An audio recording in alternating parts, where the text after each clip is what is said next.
Ce manifestant pro-Trump a dû être escorté hors de la Chambre des représentants. C'est ici qu'ont lieu depuis 2 mois les auditions concernant l'enquête en destitution contre Donald Trump.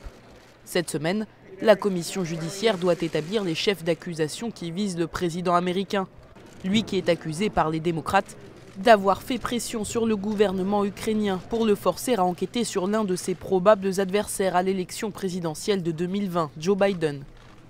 Le président Trump a placé ses intérêts avant ceux du pays. Le dossier devant nous est clair sur ce point-ci. Nous avons invité le président à participer à cette audition, à questionner des témoins et à présenter des preuves qui pourraient expliquer les accusations à son encontre. Le président Trump a décidé de ne pas se montrer. D'après les démocrates, Donald Trump aurait suspendu cet été une aide militaire destinée à l'Ukraine pour forcer son président à répondre à sa demande.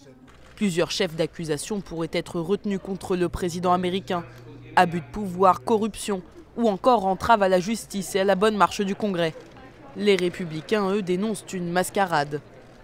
Ce processus injuste reflète à quel point les démocrates sont obsédés par la destitution du président. L'enquête en destitution est clairement un effort orchestré pour renverser notre système politique.